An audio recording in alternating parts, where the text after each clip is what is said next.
Tala Fou whaapoponga momoa Tala Fou mai le si ufonga le laumua e Wellington e mole nei tae ao 7 Novema lua whelua wha.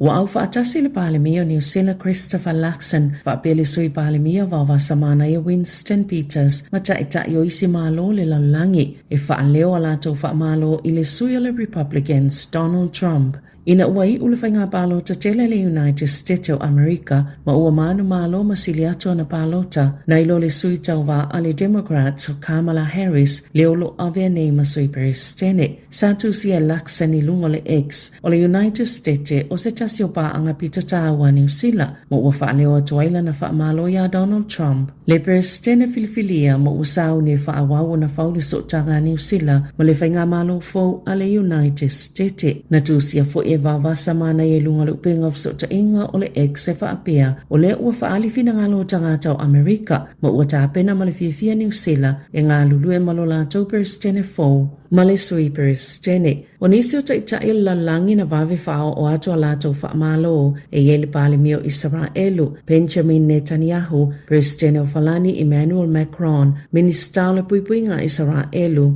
Itamar Ben-Gvir whaapese tasina vea ma peristene o malo Lucia Dmitry Medvedev isa saunoanga Donald Trump i Florida na ia fola ilo na manu malo au whaita wina pia palo ta inisio stete ia tele ina malo sele lango mo vaenga whaite tele e lua ma o se tete pito ta wai whainga filifilinga mo se peristene e lua se lau fitu se fulo palo ta i te tauna au siese suina ia mawhaio na manu malo ai ma o toe malo fo ile Republicans ile Senate.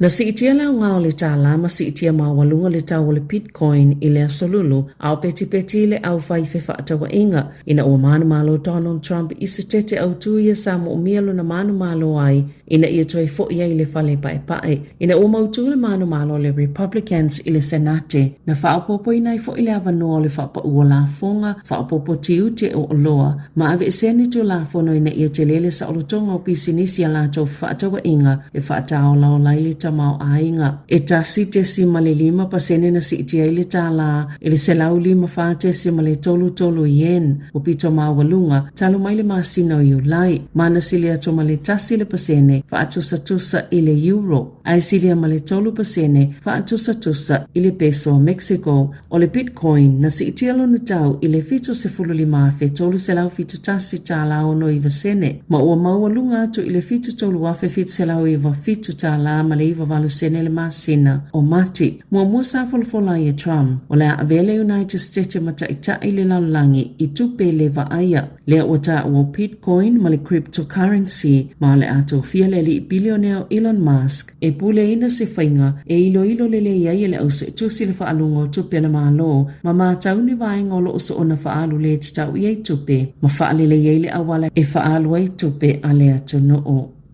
E lima se fulungaluenga o fofole TVNC de whaamalo lope vaea ma o se vaenga o le toi whaatulanga o le ngaluenga ina ia whaasawina i le tolu se fulu miliona tā la ma ua wala au liaina lau whai ngaluenga ini whonotanga i le so. I se whe au na whaaho ina atu le au whai ngaluenga na saunwa i le ofisa silo le TVNC de Jody O'Donnell e lima se fulungaluenga le whaamuta o na iwa se fulungaluenga o ave isea ai amata nisi ngaluenga fau se wha se fulutasi na no O'Donnell o lo tatala le avanoa moni fina ngalo o le au whai ngaluenga mai le iwhaiani whai unga se ia mai au na ilo uma fina ngalo o le a whai lo atu o le vaiasa taluaina toisu iei se whai unga mumona whaia ale TVNZ e tāpuni eila lato upenga ta whailangi o le One News peitai o le a whaawau pia ai o le a whai titia.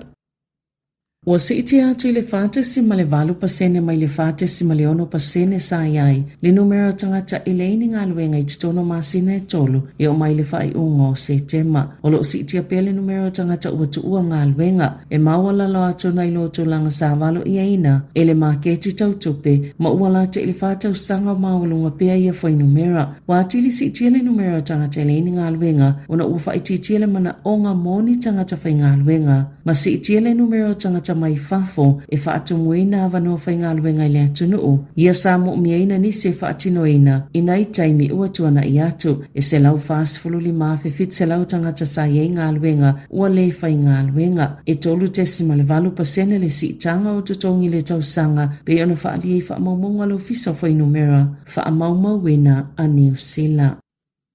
E to otolu ni au tau whaasise sa masalumia lo lātou olengia ina o ni tangatai whaapea e mawhaiona o lātou whaamalolo ina i lātou ma o lātou ainga pe awhai ua whaamala ina i lātou a e tutongi i lātou ini tupe po ni mea tō tino tā ua pe ta ina loka ina leo ia tangatana usaina e to otolu o se tamai 5 tau sanga le matua mani tamai ta isi to olua e 5 iwa ma le 5 tolu tau sanga le mātutua i le malai wa alele whaavao malo i aukilani le asolua i se pepa whamatalanga na whaalia i leo na taunu uia tangata i tōtolo New Zealand le masino o ketopa ma amata whaatino loa lea whainga tau whaasise na whaalia le sātini Sīnia Craig Bolton e to otasi se tangata na ngau ana o loa tautau tino e se fulu whaafe 5 se lau tā la le tau ma le isi tangata na ngau waila na tupe e se fulu 5 afe tā la na whaalia Bolton e uia to olua le ua mautino ua whaasise ina le whainga tau whaavalea a iei tali tonunga e ono iei manisi tangatana usaina na whaasise ina i fo'i.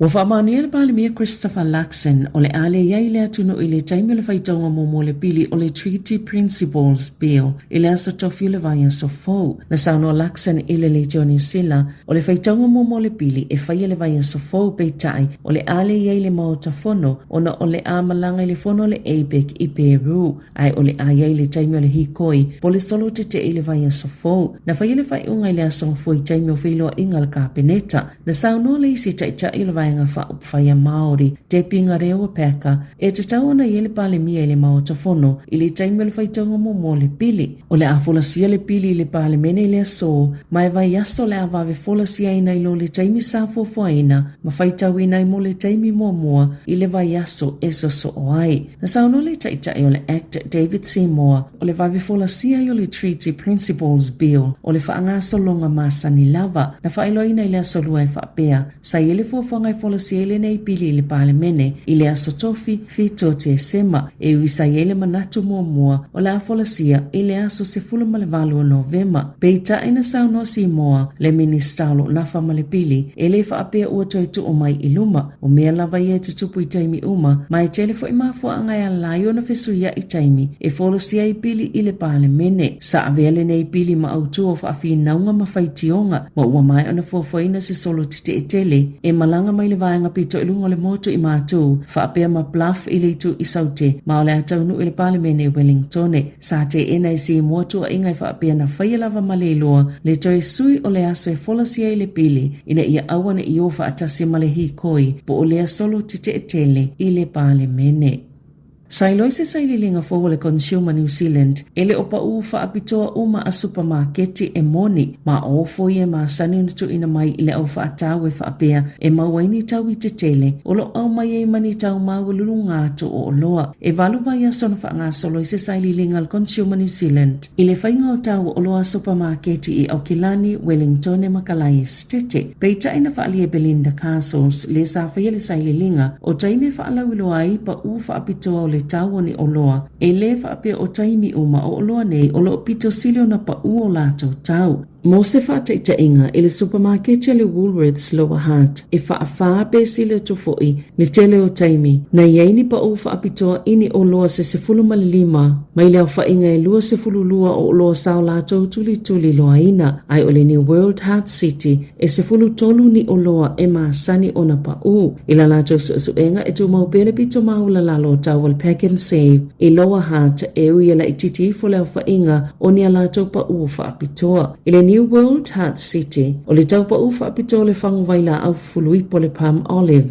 e lua tā la fito i vasene ai o le tau masani o lea o loa le Pack and Save e le vau le lua tā la tolu i vasene ma le lua tā la iwa i vasene e au no mani pa ufa apitoa sa pa ufa apitoa le Woolworths mo le lua tā la 5 sene mo le vaiaso e tasi ma le lua tā la 2 sene mo vaiaso e tolu na whaalia e Paudo Lang o le University of Massey o se polo fesa o iloilonga i mata uputau whatawa inga o le tele o le whaonganga o whaalau iloanga i pa u whaapitoa wa atili whainga tai mo tangata whaatau o nei loa po ole ale tau masani o se o loa e te tau o na iai. Na whaaliele Consumer New Zealand e te tau lava o na matua whaamanino le whainga e supermarketi o tau o alato o loa. Ita alonga, wa filifilia wawa samana ya se ilala mapusua, ili vasengo faya onga ale moana Pasifika, mole ta aminusango le lakapi supa lua felua lima male lua felua ono, e fata usango faya onga wawa samana ya, ile manu Sāmoa, e afiele ipola langi lua felua tolu, e lua sifuluonu ta alonga faitaulia sa ta aloi mapusua, mole manu Sāmoa, ole afsosani ile moana Pasifika mole tole ninga ole laina itua, ay maise ole faya onga moto mai, pole Skills Coach. Tala Fou ia malisi ufonga le lau mua mo le nei vaenga o le tai ao.